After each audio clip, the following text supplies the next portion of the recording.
What's up, it's the NFE Games here. In today's video, we're doing a life lesson story, but before I get into it, I just wanted to say sorry folks about not uploading recently. It's been like 5 or 4 days since I even uploaded to my NFE Games YouTube channel. The reason being, I was waiting for this windscreen. This windscreen is basically, it takes, every time you talk and there's a little bit of breath that comes out of your voice or mouth, that blocks it from hitting the mic, and any spit or anything like that. Or it even clears up the popping noise when you say certain words, like the words with P's in it or anything like that, or E's or whatever. So sorry folks about not uploading. So in today's story is going to be, I told it before, I told it on my vlogging channel, so this is brand new to my gaming channel. So how did what is the life lesson? The life lesson is I got frostbite when I should have never, when it wasn't even necessary to get frostbite. If you don't know what frostbite is where your fingers or any of your body parts get really cold and they start to fall off. Like, if they get past frostbite, then you got frostbite, then they turn blue and fall off. Apparently, that's the myth anyway. So basically, let's dive right into today's story. Now you know what the story's about. So one day I was playing like a game. I don't remember what game, but it was on Xbox. This was taking place like a couple of years ago, like when I was still in high school, like grade 10 or 9. I don't even remember now, but it was on a weekend, Saturday or Sunday. I was playing a game, and I would just say I was playing Halo, and basically I got a friend that lives close to me. He called me up. I heard the phone ring, like ding ding ding ding ding ding ding ding ding.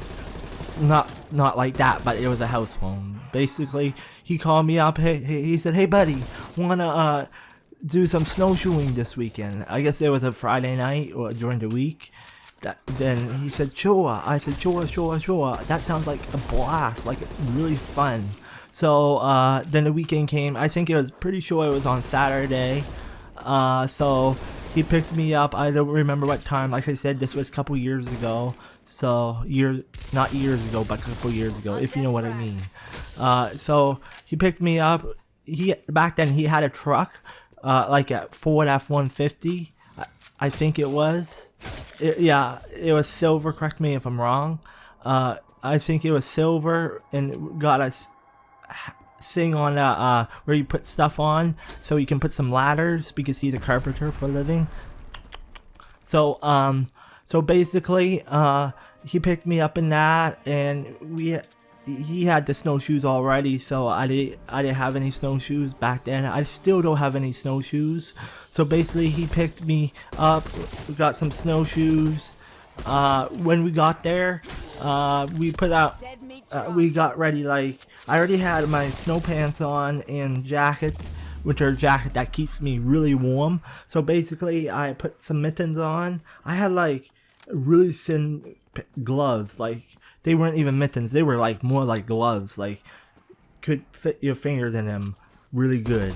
But I prefer gloves now, so I'll get into that a little bit later. So basically if you don't know how snowshoeing works, you put these shoes on, snowshoes on, and it's a Canadian thing, real Canadian thing. You walk on top of the snow and you won't sink down with these snowshoes, with these shoes, I guess. And you walk with these poles that keeps you balanced as you're walking. So we were doing that. And not too far from my house, there's like trails and stuff like that where, how do I put it?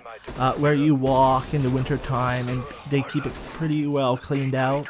But still got snow, lots of snow, and you walk through these trails, and basically it's around in a circle. Like, then it brings you around in a circle. Then it's a circle basically of trails. Then you are right back where you started, but it takes like half an hour or an hour to just get through the trail and get all the way around. And as you're walking, you can see tracks like of animals, like rabbits, I almost said that wrong. Chipmunks. I'm not even gonna say squirrels. You guys can't say that right. Deer and stuff like that. So I gave enough examples. Then about halfway through the snowshoe walk, my hands were like freezing. Like all of a sudden it got really cold and they were shaking like like that. I was like that, shaking like that. So when time we got back to the truck, they're kind of a pain to get off as well. Snowshoes. It takes a couple minutes for that too. So we took our snowshoes off, got in the truck because he had the truck back then. Like I said, now he has like a grain caravan. So he said, I'm done with trucks. I'm sticking with vans because he needs a van to haul stuff or something like that for his work. So we got back in the truck, and I took my basic gloves off in the truck, or no, they weren't mittens, no, gloves off in the truck, and my hands were like, fingertips were blue, almost blue. I said, oh no.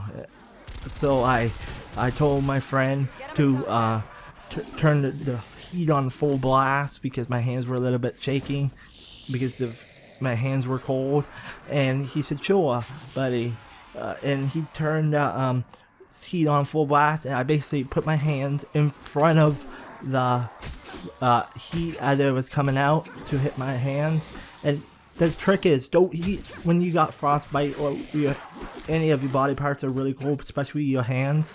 Do not, I learned this after a couple years ago actually, do not put your hands under warm or hot water, or not too warm, as when you are like not vibrating, but when your hands are really cold, then they start to vibrate, and that can cause nerve damage. I actually learned about that this year on a YouTube video or something, and a TV show, I don't remember it. So you don't want that. So I just basically hold my hands against the warm air or hot air going through the coming out of the van, and I was like, but I could feel that day it felt really bad, like that was like hurting as it was warming back up again. That's how cold my hands were that day. And I was thinking in my head, this was so stupid, this should have never happened, so on and so forth. And my friend all of a sudden said, we weren't too far away from my house, unfortunately. So basically my friend said, don't do that again. You shouldn't get your hands that cold. You should have let me know when your hands were getting that cold before I left. But the easy fix was before that, even the whole adventure, I should have worn mittens, really good pair of mittens, and basically they would have kept my hands warm, except for gloves. That's when I ditched the gloves and went right directly to mittens after that day. Yeah, I find mittens are so better, way better I meant, because your hands stay together, like your fingertips stay together. With gloves, your fingers stay really far apart. So that's my thoughts. But lesson learned, I saw after that day. So it never happened again since. Then me and my, like, couple years ago, that was actually last year, I wear mittens, really good mittens, and I took my friend snowshoeing, aka Sorry Basher 5 on YouTube, and my hands were so warm that day after I ditched the gloves. Like, pretty good of me to ditch gloves. I only wear it around the house, maybe gloves, that's about it. So I hope you guys enjoyed today's video. This is the story of how I got frostbite. I hope you guys enjoyed that little story. I'm gonna end it off now, so like, comment, follow me on my Instagram, Twitter, down in the description below. And before I end it off, I forgot to say another thing. I'm playing Call of Duty Zombies because I ran out of gold, so I need to renew my gold. That's the only reason I ran out of That's the only reason I'm playing zombies, because I ran out of Xbox Live Gold. Then I would have been playing multiplayer if I had gold. So yeah, I'm at social media part, so subscribe to me for more content, and don't forget to put those notifications on by clicking the bell beside my name. But I hope you guys enjoyed. Your pal, the NFT Games is out. See you guys next time.